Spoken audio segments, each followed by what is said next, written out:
တင်ပေါ်မှာကတင်အစွန်အိတ်ချရင်အစွန်မှာမုတ်တုတ်ကြီးထိုင်လိုက်သွားတယ်လိုက်သွားတော့ဟိုလိုက်ရောက်ကောသူကအဲ့တောင်လေးကတကားကိုသူဖွင့်ပေးတယ်သူကဝင်သွားတယ်သူလည်းခဏပဲအိတ်မှာကွာသူခဏလေးအိတ်ပြီးတော့သူပြန်ရမှာဆိုတော့သူဘာမှသူတတိမထားတော့ဘူးသူအရင်လည်းအိတ်ချင်ရနေကင်းဘက်မှာလည်းသူအလောက်ကနေပြီးတော့လာပြီးတော့မှညနေတစ်ခါတန်းပြီးတော့မှသူကတီးထွက်လာတဲ့တော့ရမ်းပင်ပန်းနေပြီရမ်းအိတ်ချင်နေပြီအဲ့ဒါကြောင့်မလို့ဒီကောင်မှကြီးမဆိုင်တော့သူခိုင်းတော့ဝင်ပြရတယ်သူရေမိုးချိုးနေတယ်ပေါ့နော်ဟိုကနေပဲတန်းပြီးအလောက်ကနေပြီးတန်းပြီးတော့သူဝေစားကိုနည်းပါထည့်ပြီးသူလာရတဲ့အတွက်ကြောင့်မလို့သူမှ luggage အသေးလေးပဲပါလာတာအဲ့လိုမျိုးပါလာတဲ့အတွက်ကြောင့်မလို့သူအဲ့လိုပေါ့အဲ့ဒီဟိုပါကိုသူluggage ကိုသူထဲမှာချပြီးရတယ်နေရာမှာချပြီးရတယ်သူကရေချိုးကန်းနဲ့ကိုသူဝင်လိုက်တယ်ရေချိုးကန်းနဲ့ဝင်ပြီးတော့မျက်နှာရေးပါရေးတက်တယ်ရေလေးပါလေးလမ်းဆန်းဝါပေါ့နော်ရေလေးပါလေးနှစ်ခွက်သုံးခွက်သူလာလိုက်တယ်လာပြီးတော့လို့ရှိရင်သူအင်းကြီးပါယူလဲပြီးတော့မနေ့ကတစ်ခါတန်းသွားလို့ရမယ်အင်းကြီးပါယူလဲပြီးတော့သူအိတ်ဖို့လုပ်တယ်သူအိတ်ဖို့လုပ်လဲလုပ်တော့အဲ့အင်းကြီးချိန်မှာသူအိတ်မဲဆိုပြီးတော့ခဏလေးသူမှီးလိုက်တဲ့အချိန်မှာရေချိုးခန်းတွေကရေတန်ကြားအဲ့ဒီဟိုတယ်တော့မဟုတ်ပါတဲခုခံဆိုတဲ့အတိုင်းပဲလုံးဝဟိုဘလို့ခေါ်မလဲနေဘက်နာရောက်နေတဲ့တဲခုခံဖြစ်တဲ့အတွက်ကြောင့်မလို့ရေရကြတော့ဒီလိုမျိုးပဲထပ်ချိုးရတဲ့ရေကန်ပုံစံမျိုးပဲရှိတာကွာရေခွားတို့ဘာလို့အဲ့လိုမျိုးရေပူရေအေးသက်တွေဘာရှိမနေဘူးကွာအဲ့ဒီချိန်မှာအဲ့ရေတိုင်ကြီးတဲကိုပေါ့နော်သူရေကန်ပေါ့ရေကန်နဲ့ကိုကြီးကထောက်အဲ့လိုမျိုးကြာနေတဲ့အတန်ကိုတော့ကြားတဲ့အတွက်ကြောင့်မို့သူကလည်းလုံးဝအေးအေးဆက်တဲ့သူမျိုးကွာရမ်းအိတ်ချင်နေမှာအဲ့အတန်ကိုသူကြားနေရတဲ့အတွက်ပုံမှာသူကလုံးဝမသိမခံနိုင်ဘူးအဲ့ဒီရေတော့သိချအောင်သူထပ်ပိတ်လိုက်မယ်ဆိုပြီးတော့သူသွားပြီးတော့ရေချိုးကန်းနဲ့သူဘူးလဲထပြီးတော့သွားပြီးတခါအဲ့ရေဟိုပါလေးကိုပိတ်လိုက်တယ်ပိတ်လိုက်တော့လုံးဝကိုပိတ်သွားပြီနော်ပိတ်သွားပြီဆိုပေမဲ့သူပြန်အိတ်တော့မဲချိန်မှာတခါပြန်ကြားပြန်အဲ့ပြန်ကြားနေရချိန်မှာရအောင်မှစိတ်တူလာပြီဘာလဲကွာဒီရေပုံမှန်ကပြက်နေရလားပေါ့ဒီလိုပြက်နေရဆိုလို့ရှိရင်လည်း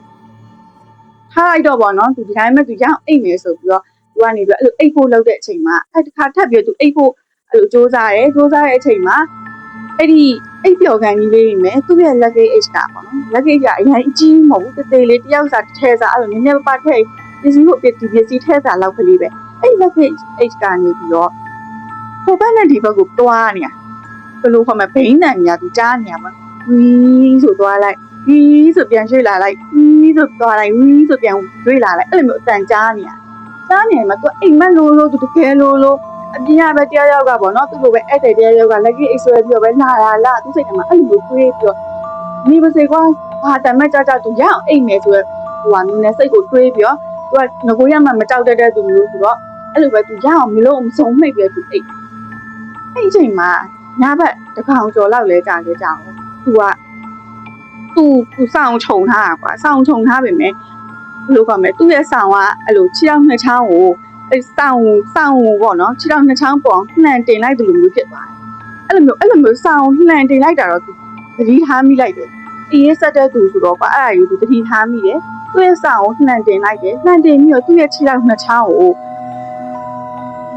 လက်အေးနှစ်ခုကနှစ်ဖက်လက်အေးပေါ့နော်လက်အေးသူ့ရဲ့ခြေထောက်နှစ်ချောင်းစလုံးကိုလက်အေးရနေပြီးတော့လာပြီးတော့ဖတ်ဆိုပြီးတော့စုပ်ကင်လိုက်တာပေါ့အဲ့လိုဖတ်ဆိုပြီးတော့စုပ်ကင်လိုက်တဲ့အချိန်မှာသူကနေပြီးဟာလဲပေါ့သူချက်ပေါ့ဘာကောင်တက်လာတာလည်းမသိဘူးပေါ့ကြွတ်တွေပါလေလိုပဲသွားထင်တာသူတော့ရတယ်တဲကိုတရေကိုယုံကြည်မရှိတဲ့အတွက်ကြောင့်ကြွတ်တွေပါပဲကြွတ်တွေပါလေလားမသိဘူးပေါ့သူကနေအဲ့နဲ့သူမျက်စိကိုပြည့်ပြီးအလူးလဲထပြီးကြည့်လိုက်တော့